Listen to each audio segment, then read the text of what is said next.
अंदाज नया, माध्यम नया,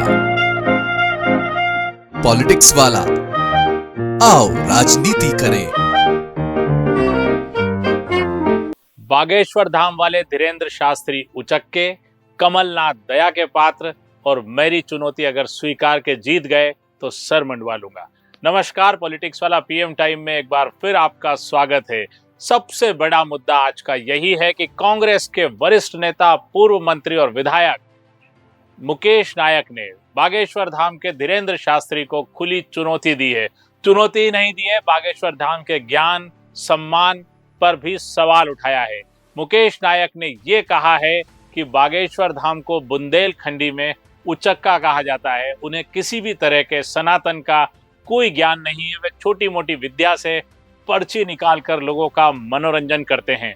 मुकेश नायक ने यह भी कहा कि बागेश्वर धाम सनातन तो छोड़िए, गीता, महाभारत, रामायण किसी भी विषय पर कोई जानकारी नहीं रखते हैं। वे केवल एक उचक्के की तरह व्यवहार करते हैं और लोगों का मजमा जुटाकर पैसा जुटाते हैं। मैं बागेश्वर धाम वाले शास्त्री जी से ये कहता हूं कि ऋग्वेद, सामवेद, अथर्ववेद, धनुर्वेद, गंधर्ववेद, स्थापत्यवेद, आयुर्वेद, शिक्षा, निरुक्त, व्याकरण, छंद, प्रतिशाख, न्याय, वैशेषिक, अरण्यक, ब्राह्मण्य, सांख्य, योग, दर्शन, कर्म, मीमांसा, ज्योतिषमती प्रज्ञा, उपनिषद, शास्त्र और पुराण, ये 27 क्षेत्रों से हमारा वैदिक वांग्मय बना है, जो भारतीय संस्कृति, धर्म और सनातन संस्कृति का आधार है। क्या जानते हैं इस बारे में? वो नंबर 1 के उचक्के व्यक्ति हैं। मुकेश नायक के इस सवाल के बाद सवाल बीजेपी ने भी उठाया और जाहिर बात है कि बीजेपी को सवाल उठाना ही था। उन्होंने कहा कि यह कांग्रेस का सनातन विरोधी चेहरा है।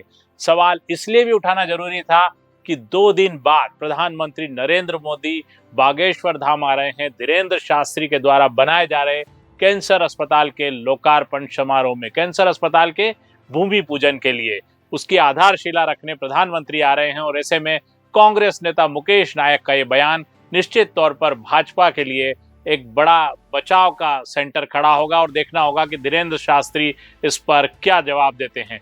मुकेश नायक ने धीरेंद्र शास्त्री को, यानी आचार्य धीरेंद्र शास्त्री को खुलेआम चुनौती दी है कि यदि उन्हें भारतीय वेदों का, गीता का, महाभारत का, रामायण का, शिव पुराण का और किसी भी सनातनी पुराणों का ज्ञान है तो वे आकर मुझसे खुले मंच पर शास्त्रार्थ करें। मुकेश नायक ने चुनौती देते हुए ये भी कहा कि यदि बागेश्वर धाम के शास्त्री धीरेंद्र शास्त्री अगर वो शास्त्रार्थ जीत जाते हैं तो मैं अपना सर मुंडवा लूंगा और अगर मैंने उन्हें हरा दिया तो उन्हें अपना सर मुंडवाना होगा। इसके बाद मुकेश नायक से जब सवाल किया गया कि कुछ कांग्रेसी नेता भी बागेश्वर धाम के दरबार में जाते हैं, उनका पंडाल लगाते हैं, उनके बारे में क्या कहेंगे, तो सीधे सीधे मुकेश नायक ने यह कहा कि ऐसे नेता दया के पात्र हैं जो वोट के लिए किसी का भी पंडाल लगा लेते हैं और किसी के भी आगे नतमस्तक हो जाते हैं। अब आपको ये देखना होगा कि ये निशाना किस पर है। ये निशाना सीधे सीधे कमलनाथ पर है। कमलनाथ ने छिंदवाड़ा में चुनाव के पहले बागेश्वर धाम की कथा कराई थी। पूर्व मुख्यमंत्री दिग्विजय सिंह के बेटे भी बागेश्वर धाम की यात्रा में शामिल हुए थे, तब भी सवाल उठाया था। इसके अलावा कई कांग्रेसी नेता अपने इलाकों में बागेश्वर धाम के धीरेंद्र शास्त्री की कथा कराते हैं। इन सब के बारे में भी मुकेश नायक का ये कहना है कि ये सारे नेता दया के पात्र हैं, इन्हें कुछ समझ नहीं है, ये केवल वोट के लिए किसी को भी कहीं भी खड़ा कर लेते हैं। मुकेश नायक की इस चुनौती के बाद मामला गरमाया हुआ है और देखना होगा कि धीरेंद्र शास्त्री क्या इसका जवाब देंगे। हालांकि धीरेंद्र शास्त्री जवाब नहीं देने के लिए माहिर हैं, मशहूर हैं। वे बातों का टालम टोल करते हैं, ये हमने कई बार सीधे सीधे मंच पर भी देखा। और किसी एक व्यक्ति ने नागपुर से उन्हें चुनौती दी थी कि अगर उनमें दम है तो वो मुझसे वैज्ञानिक तरीके से बात करें, मैं पर्चियों का राज खोल दूंगा।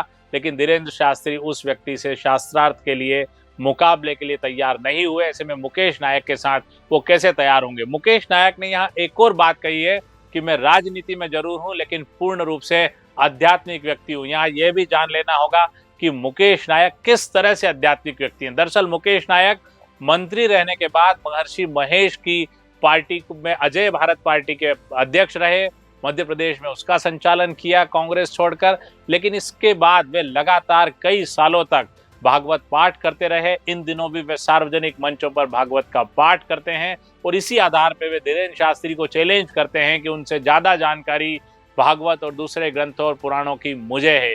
देखना होगा दो शास्त्रियों की ये लड़ाई कहां जाती है और ये मामला राजनीति से ऊपर किधर तक जाता है। आज के लिए इतना ही। अगली बार फिर किसी ऐसे ही राजनीतिक और सामाजिक विषय के साथ आपसे रूबरू होंगे। हमारे चैनल को लाइक और सब्सक्राइब जरूर करें। आपकी प्रतिक्रिया हमें हमारे मोबाइल नंबर 7000274400 पर व्हाट्सएप कर सकते हैं। धन्यवाद, शुक्रिया।